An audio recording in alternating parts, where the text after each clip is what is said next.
Hello everybody, I am the Dire Duck. It's been quite the active week for Glitch now, hasn't it? First we had the announcement of Murder Drones getting a graphic novel, and now we have the announcement that Glitch's other monstrous show, the Gaslight District, is getting a full season. It was very much up in the air for a while. Part-time Seagull himself didn't even seem to know if he was getting a full season, but Glitch clearly sold enough merch to greenlight the thing, so here we are. Now, if it was merely just this announcement, I'm not sure if I would have bothered making a video, but alongside the announcement, we got some teasers as to what will happen in the rest of the series, along with some new lore, and of course another merch drop. As did you really think Glitch would let a chance like this go to waste? Do it, or I'll tell Ragatha about the figurine thing. The video is broken into 3 segments. We get a little animated teaser, a message from Mr. Seagull himself, and finally the merch drop. So, let's quickly knock each of them out, shall we? First, the teasers. We have what appears to be some of those fly creatures dressed as mobsters. Their teeth and eyes do look similar after all. Not to mention they also have a very fly-like gun. Next up, we have what is obviously this universe's version of the 4 horsemen: famine, pestilence, war, and death. Following from them, we also have the very classic 3 wise monkeys, the see no evil, hear no evil, and speak no evil ones. I'm sure you've heard of them. The monkeys can mean quite a few different things in different cultures, but in the context of the Gaslight District, the proverb is likely referring to the lack of moral responsibility of the denizens of the district, who refuse to acknowledge their evil or try to look the other way by feigning ignorance. All these little creatures will likely play a part in the series in one form or another. After that, we have a mix of little set pieces, many of which I don't think mean anything particular, they're just cool visuals. However, there are some interesting ones thrown in too.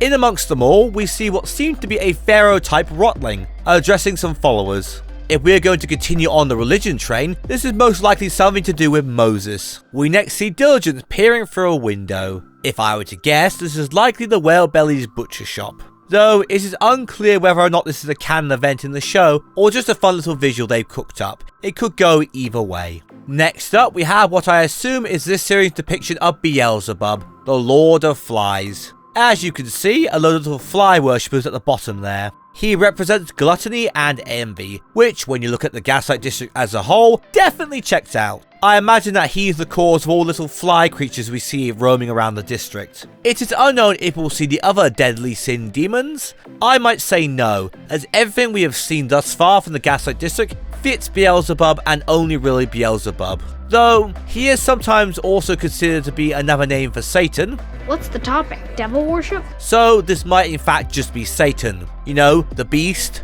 the one that gave them all the mark that gives them immortality. So I guess this might be the primary antagonist, question mark?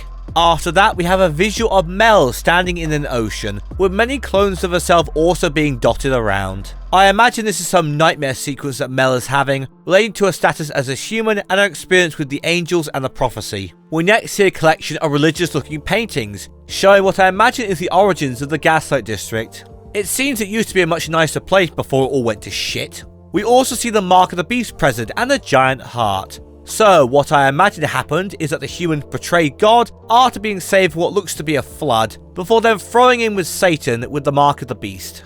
Following from that, we get a collection of various scenes of the cast doing things together. They could all be from the show itself, but there isn't really much to extrapolate here. Oh, I need a drink! The only exception is Mel unzipping a body bag to reveal a skeleton of herself. With the hair intact, of course, so Mel knows it's her. This again is probably part of that nightmare sequence I spoke of earlier. And that's really all for the trailer itself. Now onto Part-Time Seagull's statement. Here he confirms, if it wasn't already obvious by the trailer, that the Gaslight District had been picked up by Glitch for a full season. More interestingly though, he confirms some of the things that we should expect to see in the full series, like meeting Ken's ex-wife, getting more on Mud's backstory. We'll also get to see Breadhead's older brother apparently, and finally, Mel will apparently die in episode 3?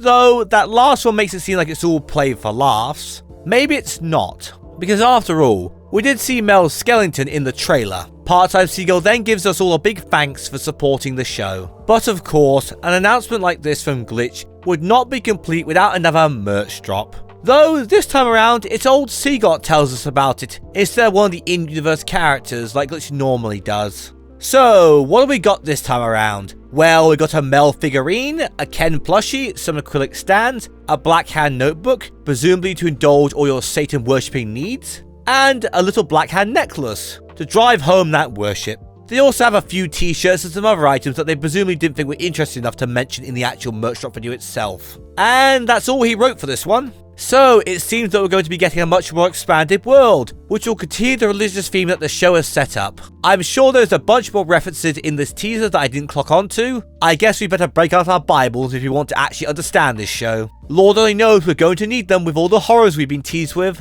But what did you think of the announcement? Are you excited by the news? What did you think all the visuals we saw meant? And are you getting sick of all these merch drops? Let me know in the comment section below. Anyway, that'll be all from me. Remember to like and subscribe and do all the other things that every other YouTuber tells you to do. I would really appreciate it. And yeah, check out my other videos, some of which are even good. Potentially. Either way, I hope to see you all again very soon. Bye bye!